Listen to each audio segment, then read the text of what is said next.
Racing is woven into the fabric of Corvette. People who buy a Corvette expect they're going to be getting something that's pretty close to the race car. We've raised those expectations, and we're going to continue to deliver on that. Now, we're doing this on the eve of Le Mans, and that the world's greatest endurance race is a testament to obviously endurance, and it's something that you've been extraordinarily successful at. One of the reasons we race is you can't deny what happens on the track. When you win Le Mans, it's undeniable. Racing is in our DNA. We go out there to prove ourselves on the track. We take the lessons, we put them in the showroom, and there's no faster, more economical way to do performance vehicle development than racing. I've been on a wide array of racing programs, and almost everyone had some tagline, you know, technology transfer, racing production, and almost without exception, those have been just that, just a byline. Having Corvette and GM utilize and leverage us the way they do is very rewarding. So it's more than the transfer of the hard parts, it's the transfer of the intelligence. Oh yeah. A long time ago we had to decide, well, what's the proof test to make sure the car is ready for anything? And we use the 24-hour validation test as a way to prove it out. And it's not just 24 hours of racing, it's 24 hours of qualifying, because there's nobody else on the track and we're going full out as hard as we can every lap of the way. If you would be kind enough, just tell me a little bit about the Carbon and what sets it apart. The Carbon is a variant of the Z06. Customers were saying, what I really like to get is the chassis technology of the ZR1, including the extra large Michelin tires, the ceramic brakes, some of the additional carbon panels. Can I get that with the Z06, a normally aspirated 427 7-liter engine? Huge customer pull for that because they saw that as the purest expression of a track car. The whole racing industry pushed the carbon industry along to the point where we could use it as Class A panels on production cars. The guy who's responsible for engineering the race team's Michelin tires is the exact same guy, Lee Willard, who engineers our production car tires. So you were talking about, well, how does this technology transfer? Well, how about the same guy does both parts? I mean, you can't get a better story than that. If you want to go out and drive the ultimate Corvette. For many people, the Carbon would be the ultimate track weapon.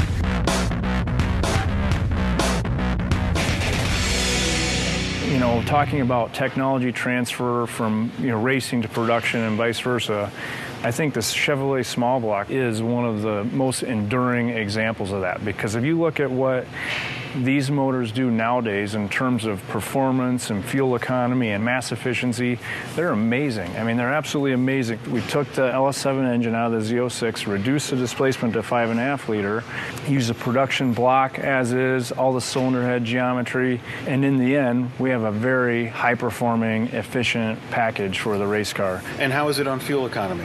It's fantastic on fuel economy. The base Corvette on the street gets almost 30 miles per gallon, which is unheard of for the power levels and the performance that these cars have.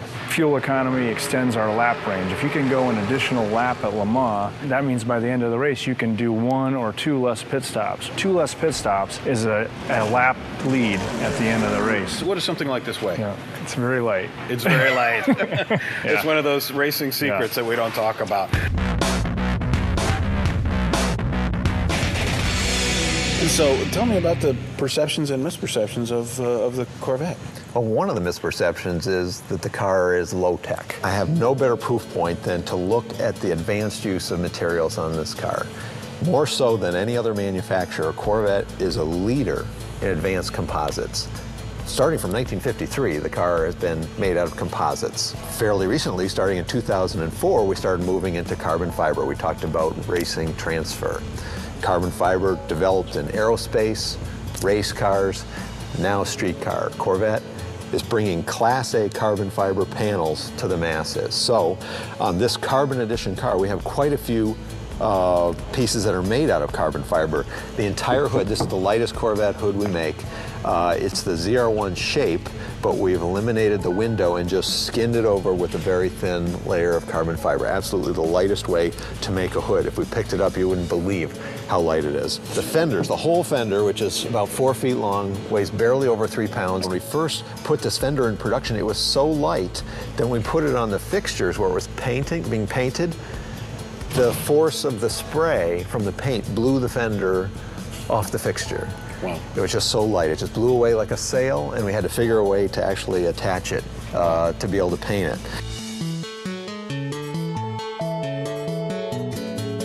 What are some of the pieces that have moved from the race car to this car? The C6 has been a fantastic car in terms of an aero platform to start with for the race car. This splitter that was introduced on the ZR1 and then now is on the Carbon Edition Corvette came directly from the Corvette GT1 car. The single rad inlet was a progression from the C5 to C6 based on racing requirements. The flush mount headlights was a step forward for the race cars and a step forward for the production cars. So on the race car, this provides brake cooling, cools the wheelhouse. The side skirts on the ZR1 and the Carbon Edition, they reduce the flow, lower the pressure under the car, and improve downforce, both on the street car and on the race car. The low area in the roof is an opportunity to reduce frontal area without compromising the people package. Back here at the back of the car, the spoiler is on every ZR1 and Carbon Edition, and that allowed us to implement it on the race car for improved downforce and drag performance. We step ahead each iteration, so the race car gets better with each new production car, and each new production car gets better with each race car. Corvette fans would love to know whether or not you're working on the C7, and if that's the case, then we can only guess that if there is a next generation Corvette, that some of the things that we're seeing here might make it to the next generation car. You can only guess that, but it seems like that would be a reasonable guess.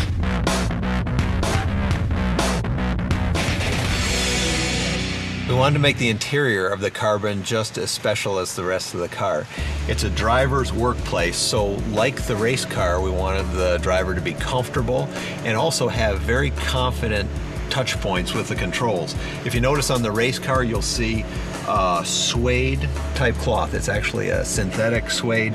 We like the material so much we decided to put it at virtually every place the driver's likely to touch the inside of the car. So the steering wheel, and then we put the suede inserts in the seat so you're sitting on it, and because it's kind of tacky, it really holds you in place well.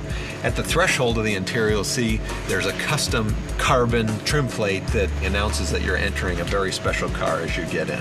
The Carbon's going to come in 2 colors, the Sonic Blue that you see here, and a very vibrant orange called Inferno Orange. When you get the blue car, you can have interior accent stitching in a matching blue. So it really gives the interior a really high class, but really functional place to drive a car fast.